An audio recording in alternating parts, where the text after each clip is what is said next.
Hello friends, उम्मीद करता हूँ कि आप सभी अच्छे होंगे।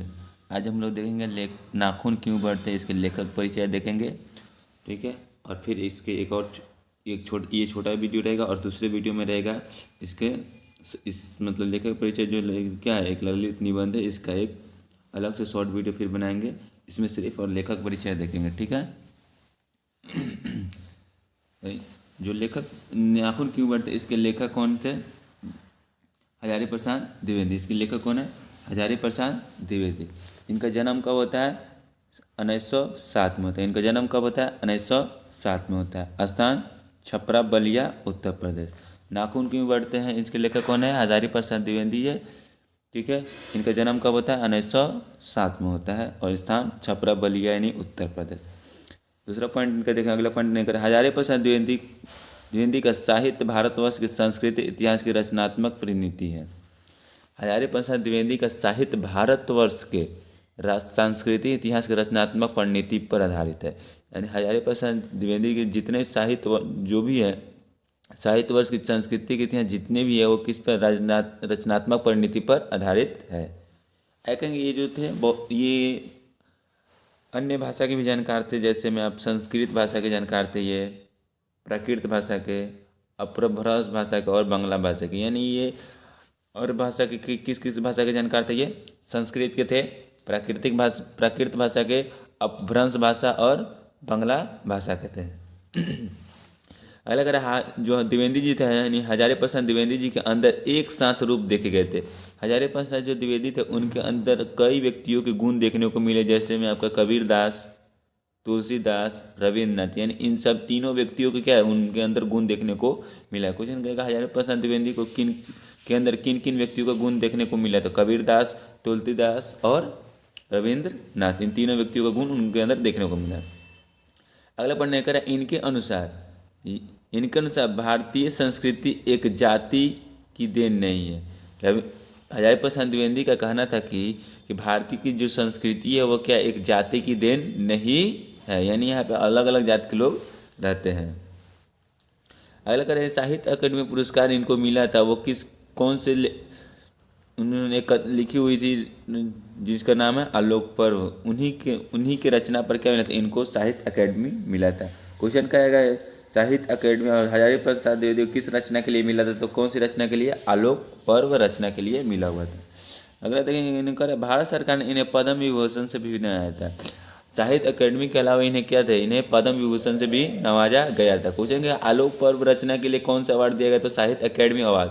और कहेगा भारत सरकार द्वारा कौन से अवार्ड मिला? तो पद्म विभूषण अवार्ड। ठीक है।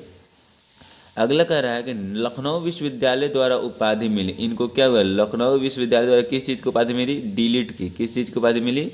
डीलिट की। जो भी पॉइंट है सभी आपके बुक से हैं, एक एक पॉइंट को अच्छे तरीके से क्या गए चुन चुन के लिखे हैं, ताकि मतलब आपको पढ़ने में किसी प्रकार की कोई भी परेशानी नहीं होती। इनको लखनऊ विश्वविद्यालय से किस चीज़ की उपाधि मिली? डीलिट की उपाधि मिली। ठीक है। आगे देखेंगे पॉइंट। अगला पॉइंट आपका कह रहा है प्रोफेसर एवं प्रशासनिक पद पर है। ये जो थे हजारी प्रसाद द्विवेदी, ये प्रोफेसर और प्रशासनिक पद पे रहे। यानी प्रोफेसर के भी पद पर रहे और प्रशासनिक यानी समाज सेवा, यानी मतलब अपने तरफ से जो भी सेवा करते थे वो, ठीक है, उस पद पे ये रहे। कहाँ रहे? ये काशी हिंदू विश्वविद्यालय में रहे, शांति निकेतन विश्वविद्यालय चंडीगढ़, और उसके बाद क्या है चंडीगढ़ विश्वविद्यालय। यानी तीनों विश्वविद्यालय में क्या रहे? ये प्रोफेसर और प्रशासनिक के पद पर रहे। ठीक है। कौन कौन से विश्वविद्यालय? काशी हिंदू विश्वविद्यालय, शांति निकेतन विश्वविद्यालय, चंडीगढ़ विश्वविद्यालय। अगला पॉइंट देंगे, द्विवेदी जी से लिए गए निबंध प्रख्यात लेखक निबंधकार का मानववादी दृष्टिकोण पर प्रकट है। यानी द्विवेदी जी से जितने भी निबंध लिए गए हैं, चाहे उन्होंने जितने भी निबंध लिखे हैं, वो क्या प्रख्यात लेखक और निबंधकार का मानववादी दृष्टिकोण को प्रकट करता है। यानी इनके जितने भी निबंध है किसको प्रकट करता है? मानववादी दृष्टिकोण को प्रकट करता है। कहेगा कि हजारी प्रसाद द्विवेदी के जितने भी निबंध है वो किस चीज़ को प्रकट करता है? तो मानववादी दृष्टिकोण को प्रकट करता है। अगला पॉइंट रैंकर है, इस ललित निबंध में द्विवेदी जी ने सभ्यता और संस्कृति को विकास तथा गाथा उद्घाटित कर दिखाई थी।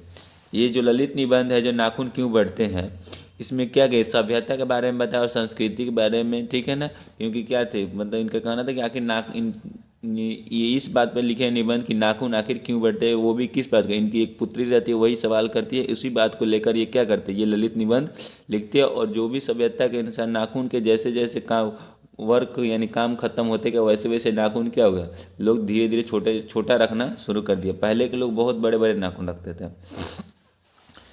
इनकी कुछ प्रमुख रचनाएं देखेंगे, कर अशोक के फूल है इनकी रचना, कल्पलता है, विचार और वितर्क, कुटज, विचार प्रवाह, बाणभट्ट की आत्मकथा, उसके बाद आपका है चारु चंद्र प्रलेखन, पुनर्वा, उसके बाद अनाम दास का पोथा, जो क्या एक उपन्यास है, अनाम दास का पोथा क्या एक उपन्यास है।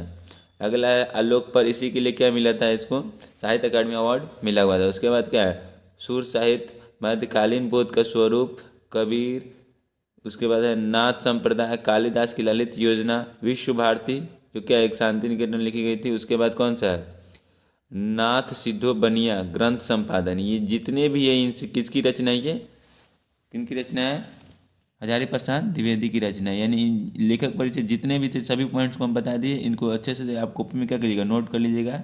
ठीक है, उम्मीद करता हूँ कि आप सभी को अभी वीडियो अच्छा लगा होगा।